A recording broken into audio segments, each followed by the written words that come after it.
नमस्कार दोस्तों। आज हम बात करने जा रहे हैं एक बेहद गंभीर और संवेदनशील मुद्दे की, जो इस समय पूरे दक्षिण एशिया की भू राजनीति को प्रभावित कर रहा है। और वो है बांग्लादेश का वर्तमान आर्थिक संकट और भारत के साथ उसके बिगड़ते रिश्ते, जो कि एक बेहद चिंताजनक स्थिति की ओर इशारा कर रहे हैं। दोस्तों, अगर हम बांग्लादेश की मौजूदा स्थिति को देखें तो ये देश इस वक्त एक अभूतपूर्व और बहुआयामी संकट से गुजर रहा है, जहां एक तरफ आर्थिक मोर्चे पर स्थिति बेहद नाजुक हो चुकी है, तो वहीं दूसरी तरफ ऊर्जा संकट ने आम जनता का जीना दूभर कर दिया है। और इन सब के बीच सबसे चौंकाने वाली बात यह है कि ऐसे कठिन समय में जब बांग्लादेश को अपने पड़ोसी देशों, खासकर भारत के साथ मजबूत और मैत्रीपूर्ण संबंध बनाए रखने की सबसे ज्यादा जरूरत है, वहां की अंतरिम सरकार जानबूझकर भारत के साथ तनाव को बढ़ावा दे रही है, जो कि किसी भी दृष्टिकोण से एक आत्मघाती और अदूरदर्शी कदम है। अगर हम बांग्लादेश की आर्थिक स्थिति का विश्लेषण करें तो पाएंगे कि देश पहले से ही विदेशी कर्ज के एक भारी बोझ तले दबा हुआ है, जहां विदेशी मुद्रा भंडार लगातार घटता जा रहा है और महंगाई ने आम आदमी की कमर तोड़कर रख दी है। और ऐसे में बिजली का गंभीर संकट एक और बड़ी चुनौती के रूप में सामने आया है, जो पूरी अर्थव्यवस्था को लकवाग्रस्त कर सकता है। हाल ही में बांग्लादेश सरकार ने कुछ ऐसे फैसले लिए हैं जो भारत बांग्लादेश संबंधों में तनाव को और गहरा करने वाले हैं, जैसे कि देश में आईपीएल की प्रसारण पर प्रतिबंध लगाना और आगामी चैंपियंस ट्रॉफी में अपनी क्रिकेट टीम को भारत नहीं भेजने का फैसला, जो कि स्पष्ट रूप से भारत विरोधी रुख को दर्शाता है। लेकिन बांग्लादेश की सरकार शायद ये भूल रही है या फिर जानबूझकर नज़रअंदाज कर रही है कि भारत के पास कई ऐसे शक्तिशाली आर्थिक और रणनीतिक हथियार मौजूद हैं, जिनका अगर इस्तेमाल किया गया तो बांग्लादेश की स्थिति और भी ज्यादा विकट हो सकती है और देश को अपने इस दुस्साहसी रवैये की भारी कीमत चुकानी पड़ सकती है। अब अगर हम उन हथियारों की बात करें जो भारत के पास बांग्लादेश को घुटनों पर लाने के लिए मौजूद हैं, तो सबसे पहला और सबसे घातक हथियार है बिजली का, जो कि बांग्लादेश की अर्थव्यवस्था की रीढ़ है। और ये जानकर आपको गहरी हैरानी होगी कि बांग्लादेश की कुल बिजली ज़रूरत का लगभग 17% हिस्सा, यानी हर 6 में से 1 यूनिट बिजली सीधे भारत से आती है, जो कि कोई मामूली संख्या नहीं है, बल्कि ये एक बेहद महत्वपूर्ण और रणनीतिक निर्भरता को दर्शाता है। दरअसल बांग्लादेश की संपूर्ण बिजली व्यवस्था इस समय काफ़ी हद तक भारत से आयातित बिजली पर निर्भर हो चुकी है, क्योंकि देश में प्राकृतिक गैस का उत्पादन लगातार घट रहा है, कोयला आधारित पावर प्लांट्स में गंभीर तकनीकी समस्याएं और रखरखाव की दिक्कतें हैं, और इसके विपरीत बिजली की मांग दिन प्रतिदिन तेजी से बढ़ती जा रही है, जिसके कारण भारत से आने वाली बिजली बांग्लादेश के लिए एक जीवन रेखा बन गई है। बांग्लादेश सरकार के आधिकारिक आंकड़ों के अनुसार पिछले वर्ष की तुलना में भारत से बिजली का आयात लगभग 70% तक बढ़ गया है, जो कि लगभग 2 गुना है, और ये आंकड़ा अपने आप में बहुत कुछ कहता है। सिर्फ वर्ष 2025 के प्रथम 7 महीनों में, यानी जनवरी से जुलाई की अवधि में, भारत की हिस्सेदारी बांग्लादेश की कुल बिजली आपूर्ति में 9.5% से बढ़कर 17% हो चुकी है, जिसका सीधा मतलब है कि हर 100 यूनिट बिजली में से लगभग 17 यूनिट सीधे भारत से आ रही है, और ये निर्भरता लगातार बढ़ती ही जा रही है। मौजूदा सीमा पारीय बिजली समझौतों के तहत बांग्लादेश के पास भारत से 2800 से 3000 मेगावाट तक बिजली आयात करने की क्षमता है, और हाल के महीनों में औसतन 2200 से 2300 मेगावाट बिजली प्रतिदिन भारत से ली जा रही है, जो बांग्लादेश की कुल बिजली आवश्यकता का करीब 15 से 17% महत्वपूर्ण हिस्सा है। और अगर ये बिजली आपूर्ति अचानक बंद हो जाए तो बांग्लादेश में अराजकता और व्यापक संकट की स्थिति उत्पन्न हो सकती है।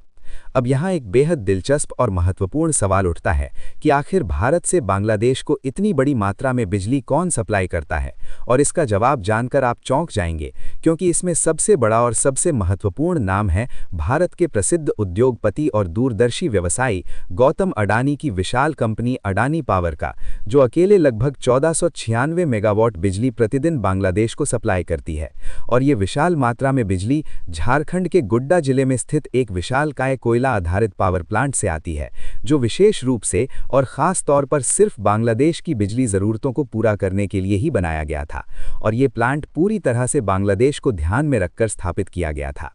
इसके अलावा भारत की सरकारी कंपनी एनटीपीसी और उसकी सहायक कंपनी एनवीवीएन करीब 740 मेगावाट बिजली नियमित रूप से बांग्लादेश को आपूर्ति करती है, जबकि पीटीसी इंडिया लगभग 250 मेगावाट और सेमकॉर्प एनर्जी इंडिया लिमिटेड करीब 170 से 250 मेगावाट बिजली लगातार बांग्लादेश को देती रहती है। और इन सभी आंकड़ों से ये बिल्कुल स्पष्ट हो जाता है कि बांग्लादेश की बिजली व्यवस्था भारत पर कितनी गहराई से निर्भर है।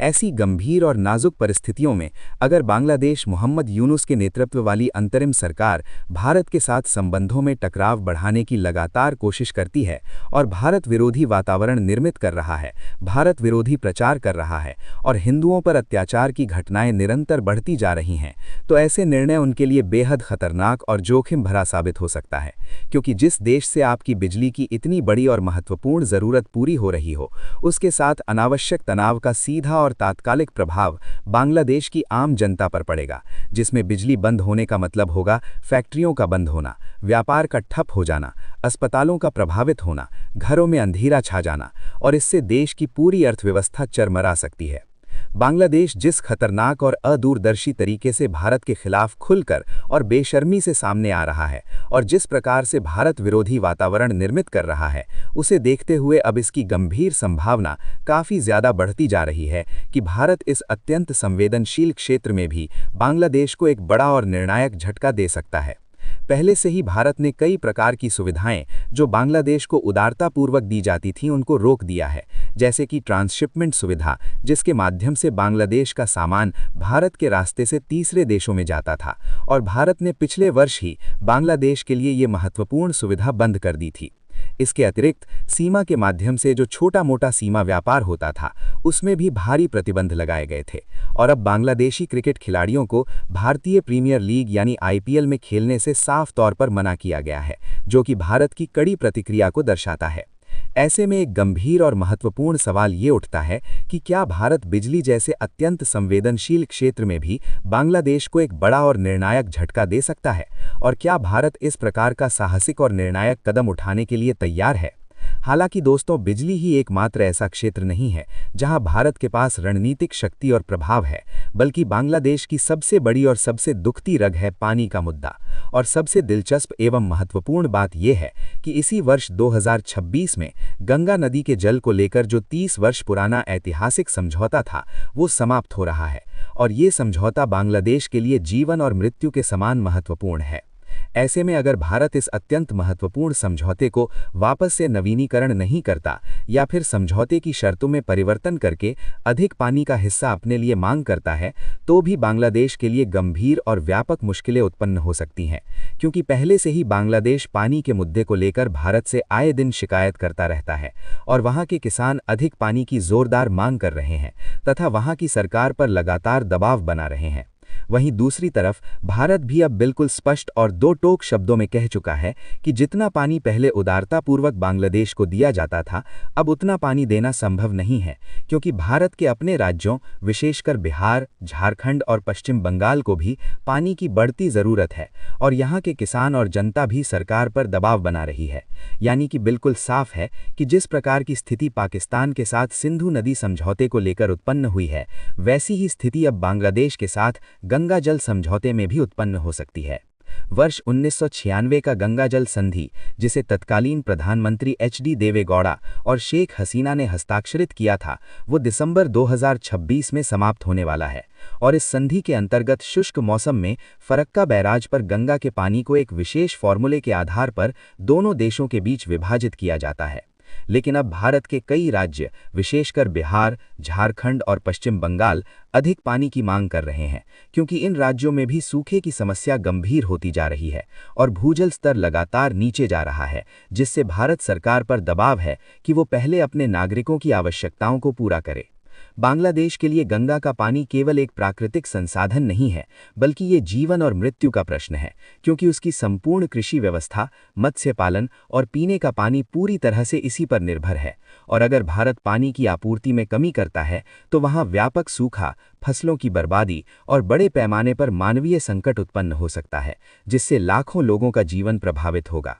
लेकिन सबसे महत्वपूर्ण और जटिल सवाल ये है कि भारत को ये सख्त और निर्णायक कदम कब उठाना चाहिए। क्या उसे फरवरी 2026 में होने वाले बांग्लादेश के आम चुनाव तक प्रतीक्षा करनी चाहिए, या फिर जिस प्रकार से मोहम्मद यूनुस की अंतरिम सरकार भारत के विरुद्ध जहरीला वातावरण बना रही है, भारत विरोधी प्रचार कर रही है और हिंदुओं पर अत्याचार की घटनाएं निरंतर बढ़ती जा रही हैं, ऐसे में तुरंत कार्यवाही करनी चाहिए।